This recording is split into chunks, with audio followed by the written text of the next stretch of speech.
Is Japan really more advanced than Singapore? Here are my honest thoughts after living in Singapore for 5 years. Many of you who ever traveled to Japan might say Japan is definitely more advanced lah, but is that really the case? Hey, you want to talk bad about Japan? No lah, that's not my intention. Or is it? Alright, are you ready, wifey? Yes. First topic, transportation. Which country do you think is more advanced? And the definition of advanced, we're keeping it kind of vague purposely. 3, 2, 1, go! Singapore. Singapore? Yeah, why? I know you have a big Singaporean pride. Why you talk like that? Singaporean bride. Okay, the reason why I feel that Singapore's public transport is more advanced is like, you can take a look at the trains. Like, you can use your credit cards to make payment. Whereas for Japan, I know they have plans to do that, but they haven't have it all sorted out yet. So Some got. only some lor. Yeah, true. Yeah, I couldn't use like my MasterCard to pay with and tap in. Yeah, true. Singapore, wow. It's amazing how you can just tap your credit card and go in and out. And yeah, and this has been enabled for quite some time already. And I know Japan has plans to do that. But do Singapore have rapid trains? Why do we need rapid trains?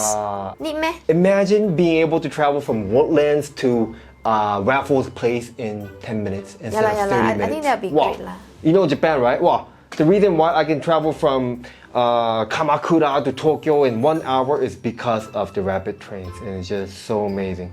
Good lah. Can imagine, then we can get to work faster. But yeah, in general, I feel like Singapore's more advanced in this way lah. Yeah, Singapore is just wow. Why is it so easy? Like Maybe for example, it's small? even of course, even like Grab, right? You can go anywhere. So Japan also got taxi, right? They don't have like Uber. Uber is not allowed yet. It's still banned.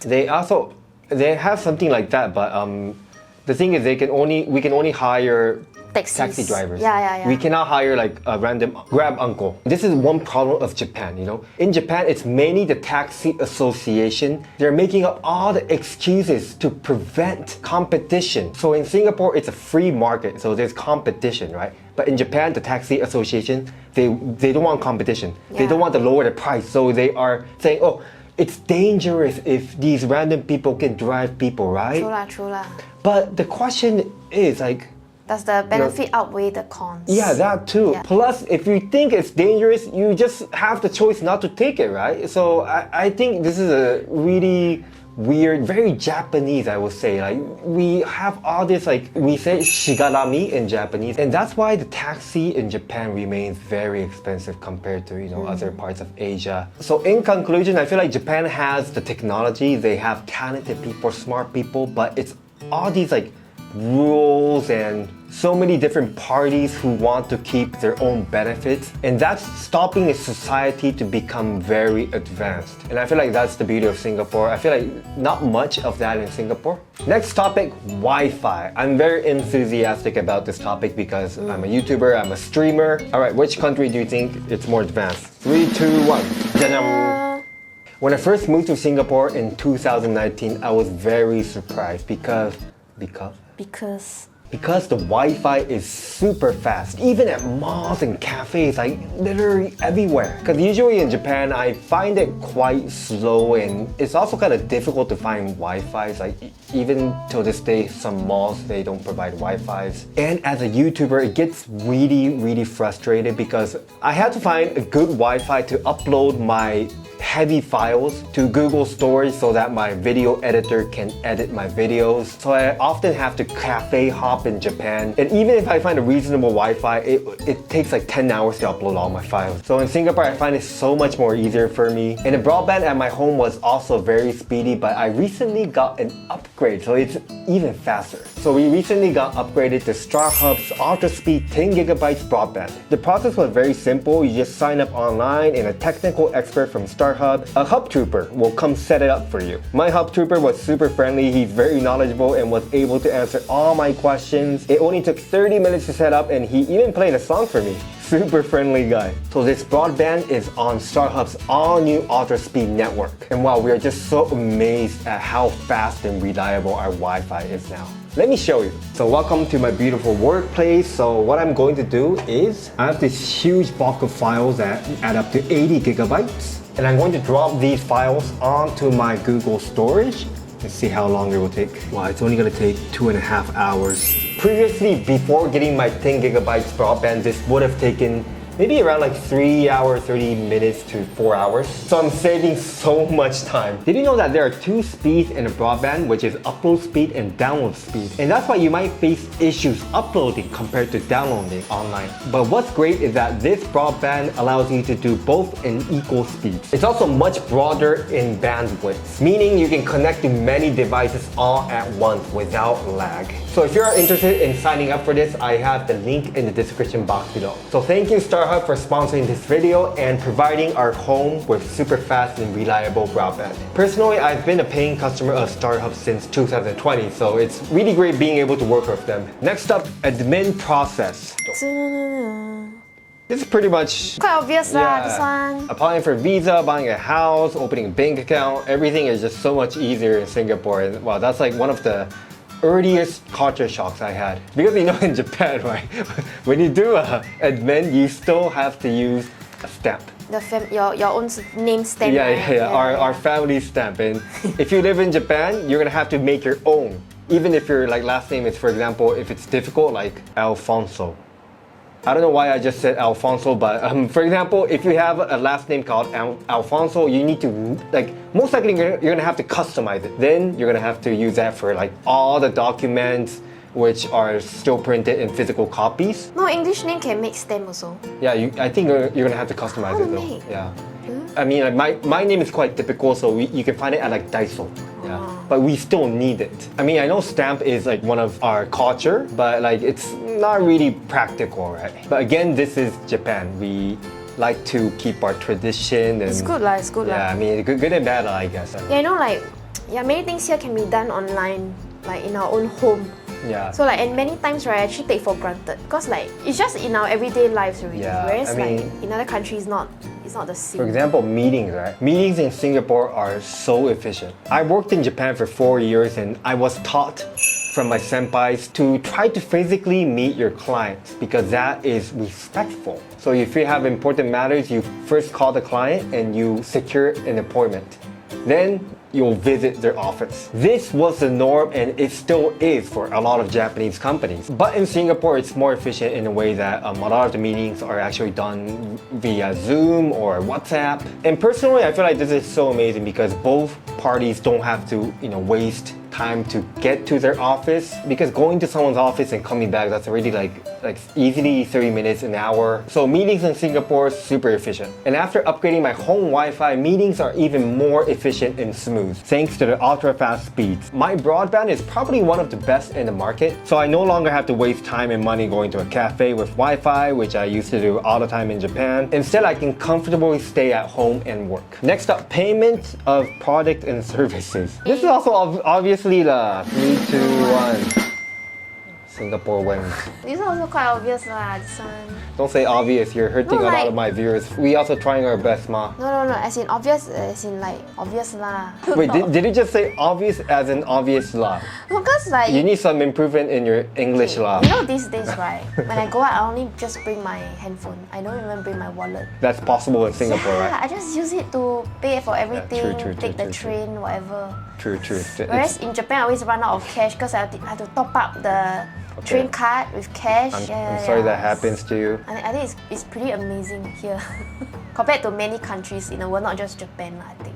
Yeah, true. Actually, yeah, a lot of other countries, like even in like Europe. Yeah. Also I like also this, still use quite a lot of cash. It's just that Singapore is just too much. They're going so ahead. But of course, some older generation will face issues lah with all these technologies lah. It's like I still see a lot of like oldies. They prefer to use cash to top up their cards and use cash for everything. Like my mom, her wallet is so thick, right? It's bursting. I'm like, why do you carry so much cash? She says she prefers to have cash. Oldies are like that everywhere. Yeah. But I think at least people are willing to learn, right? A lot of the elderlies in Japan, right? They are like angry that, that's why we still have like fax and stuff. I think it's kind of like a stress to them to like have to keep up to all these technologies. So it's, pros and cons lah. Next up, the toilet technology. I brought this up because I'm on a losing streak. 3, 2, 1. Japan. Yes. Toilet technology. Okay, congratulations. Why you sound so sarcastic? Huh? You know, having great toilet will change your life. You I know. And it's a pity that Singaporeans don't know this. If they know, all the toilets will be totoma, the washable. It's like, I think using bidet is not a culture here yet. I pity you because, wow, that feeling, you know, of water hitting your, you know, yeah, it's just, wow. I mean, that's not the reason I use it, but it's like, you know, less paper lah, you know, Then you like use save more the water. environment and. You use more water as a result, right? Okay, I think we shouldn't go down that See lah. that debate lah, but Okay lah, but good job. It's really the best in the world. so annoying. Next up, booking restaurants. Yeah, Singapore Sounds wins. obvious. Wow. You know, I recently did a top 10 food to try at Tokyo. I'll put a link around here if you never watched it before. So I wanted to book many restaurants, but so difficult. Some restaurants you have to call, right? And I don't have a Japanese phone number. You ask your dad to call. Yeah, I asked my dad and mom, and it's so troublesome. And whereas in Singapore, right, wow, amazing. You just Google the restaurant name on Google Maps, and there you can find a booking link most of the time, and it's so amazing. It's I feel like Japan can learn more from Singapore. It's because in Japan, service providers, they optimize their service towards the minority or the not so digital savvy people. For example, why do we still have fax in Japan? It's because there are some people who still want to use that. Japan, we just don't have the courage to just cut that off. I feel like in other countries like Singapore, the service providers or the government will just say, oh, no more fax. So sorry, finish. But in Japan, we just cannot do that. And this happens in many areas. But yeah, because Singapore is just so efficient, I feel like it's kind of changing my identity, you know? I feel very frustrated when I travel abroad, for example, and it's just so not so efficient, right? And I become frustrated. Like I would be like, if this was Singapore, this wouldn't happen. Maybe I can also talk about how I changed after living in Singapore. Leave home less often. Because most things can be done online in Singapore, I find myself like staying home a lot of time. When I'm not filming, I'm just staying home. Again, like all the applications I can do mostly online. Japan and other countries tend to have more paperwork and even phone calls for appointments. Netflix and gaming. I definitely spend more time watching Netflix and playing games. Netflix is because my wife loves watching Netflix, and currently I'm being forced to watch Singles Inferno. Also, I think I play more games in Singapore because, you know, now I'm a YouTuber. I feel like I'm constantly thinking about the next video idea, reading comments. Like it's very difficult to unplug. So when I'm playing my video game, I feel like I'm able to concentrate at something else, and that helps me think less about work. Again, StarHub's 10 gigabytes ultra speed broadband allows me to enjoy shows and games even more because there's no interruption. Before getting this broadband plan, sometimes Netflix show will just stop, you know. Yeah. It's like buffering, right? I don't know what's happening. It will stop. Annoying. But that never happens anymore. Gaming is super smooth too, no lags at all. I think another reason to get a super fast Wi-Fi is to get a more stable connection, even though other people's are using the same Wi-Fi. So even when my wife is like downloading big files or watching shows, I still have a fast and steady connection on my game.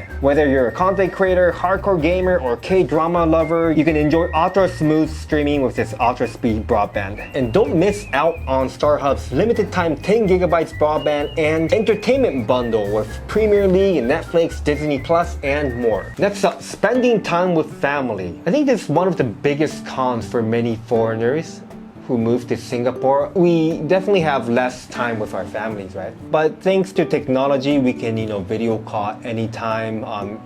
Especially during the pandemic, it was very helpful. And it's nice that Singapore and Japan, there's only 1 hour time difference. Because the last time I talked to Kevin, who lives in America, Joy, who lives in Netherlands, there's a massive time difference, right? So I feel lucky. But what's interesting about life is that nothing is just bad, right? So I do have less time with my family and friends, but when I'm there and when I'm actually spending time with them, I definitely treasure the moment more. So that's it. Let me know your thoughts. I would love to hear from you. I mean, there are some aspects of Japan's like technology that we didn't cover. In terms of efficiency, I think it's not only Japan that can learn from Singapore. Like many countries can learn from Singapore. And I feel like this is something underappreciated. We take it for granted because it just became so normal for us, right? I still remember in like London, right? When we're on the tube, we cannot connect to the internet. Yeah. It's always on and off one. Don't forget to check out StarHub's all-new Ultra Speed network. Because of this, I'm able to work comfortably from home, enjoy games and shows, attend online meetings, all thanks to having ultra smooth and reliable Wi-Fi connection at home. Again, I have the details in the description box. Thank you so much for watching. Have a good day, guys. 10分lanzao了。